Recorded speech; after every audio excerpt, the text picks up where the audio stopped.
are the Palestinians, descendants of Canaanites. We must distinguish between the historic use of the term Palestine and Palestinians to the current use of the term Palestine and the Palestinians. I covered this topic on the origin of Palestine and Palestinians in episode 3. Link is in the description, you can check it out. Palestine was named after the Philistines, who were the enemies of the Israelites. The Roman province of Judea was renamed as Syria Palestina after the Second Jewish Revolt against the Romans. Now, some historians would argue the present Palestinian identity emerged during the British Mandate years, but others would point out that it emerged from the late 1960s after the Israelis took over the West Bank and Gaza after the 6 Days War.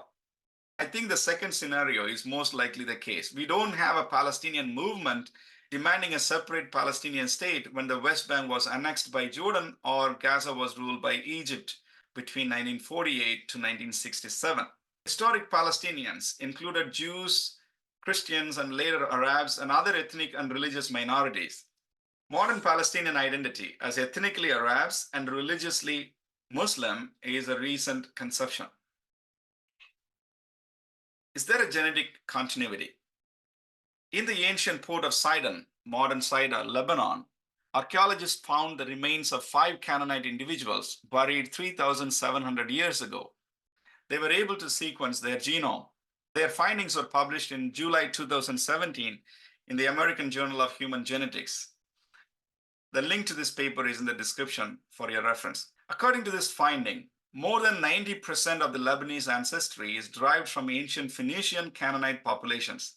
That is a high percentage of genetic continuity between ancient Phoenician Canaanites and present-day Lebanese after thousands of years of war, migration, and conquest in the region.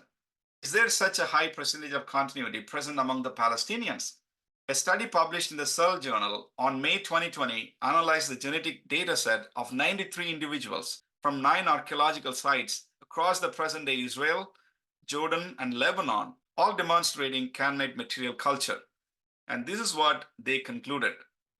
The genomes of present-day groups geographically and historically linked to the Bronze Age Levant, including great majority of the present-day Jewish groups and Levantine Arab-speaking groups, are consistent with having 50% or more of their ancestry from people related to the groups who lived in the Bronze Age Levant and Chalcolithic Zagros.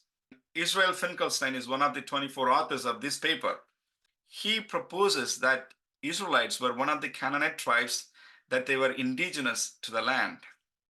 In summary, the Canaanite genetic legacy is likely to be present in the contemporary populations of the region to varying degrees. Since Canaanites assimilated into the Jewish populations, we can expect Canaanite genetic component within the Jews. During the Arab rule, some Jews and Samaritan Christians became Muslims, and their descendants now live in the Palestinian territories. And in such a scenario, it should not surprise anyone that the Canaanite DNA is found among them. We must also remember, during the British Mandate Palestine years, a significant number of Arabs also migrated from the surrounding regions into Palestine. Their descendants would still have ancestral roots in Arabia, Egypt, and other regions, and will not show the same ratio of Canaanite ancestry. So in terms of genetic continuity, we can say that there is a partial genetic continuity, particularly higher among the Samaritan population. Is there a linguistic continuity? Canaanites spoke Northwest Semitic language. It was similar to what was spoken in Syria and Ugarit. Their written language was limited to diplomatic letters sent to Egypt. Many of these diplomatic letters are recovered from the ancient site of Tel el Amarna. We call them Amarna letters. Later on, after the Bronze Age collapsed, the language of Canaan diverged into different languages: Phoenician, Moabite, Aramaic, and Hebrew with their own scripts. But most Palestinians use Arabic language. The Arabic variety that is spoken in countries like Lebanon, Syria, Jordan, and Palestinian territories is known as Levantine Arabic. The Arabic language belongs to the West Semitic language family. Canaanite and Hebrew belong to the Northwest Semitic language family. Though they belong to the broader category of Semitic family, they are not essentially the same. We can say that in terms of linguistic, there is a partial continuity. Is there a religious continuity? Ancient Canaanites practiced a polytheistic religion with a pantheon of gods. So El was considered the chief deity. His concept was Asherah, and she was called Ilat, a feminine form of El. They also worshipped Baal, associated with storm and fertility, was a prominent god. Astarte and Anat were famous goddesses.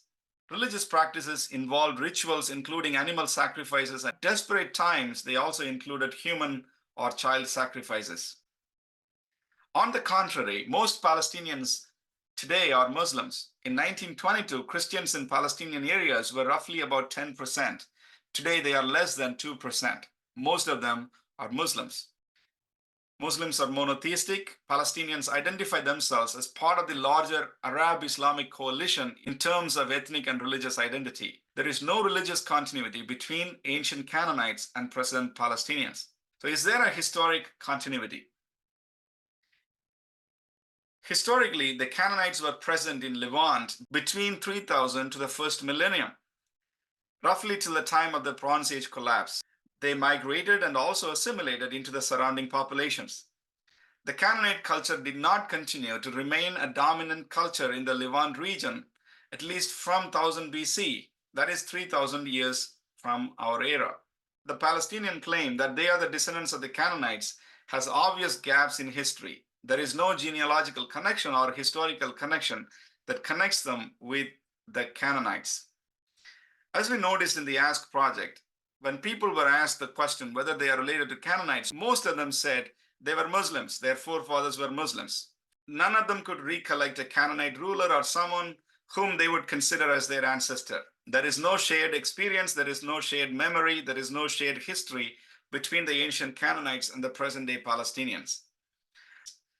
So we can understand the Palestinian narrative that they are the Canaanite descendants is not based on historical memory or its continuity.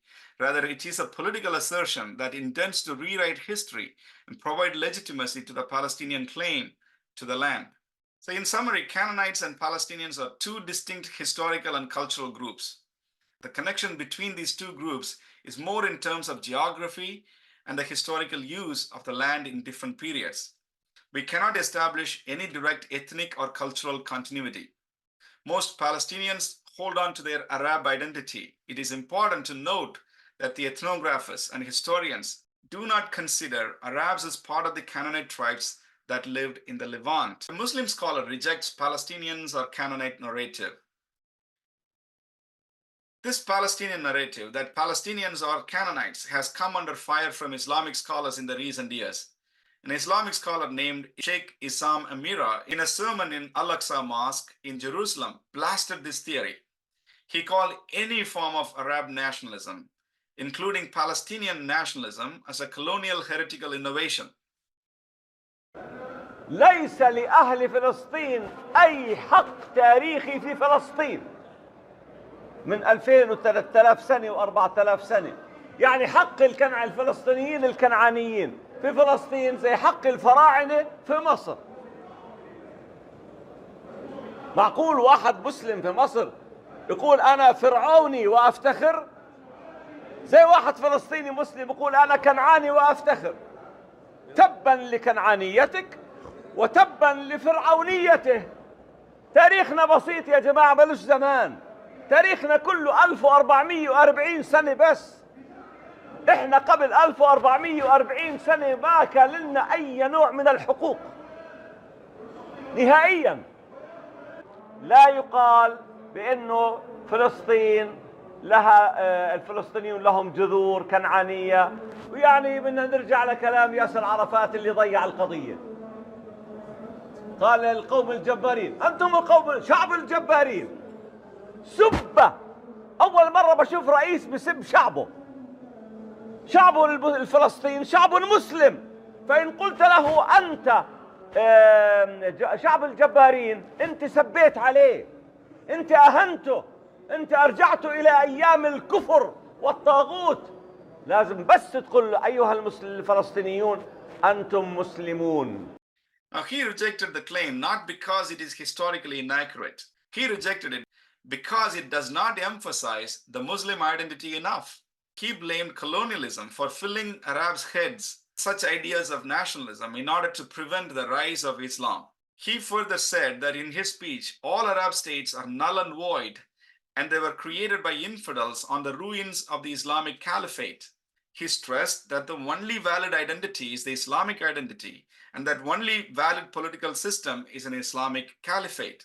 As we saw, he admitted one thing, that the Palestinians have no historical claim over the land before the invasion of the Rashidun Caliphate in AD 637.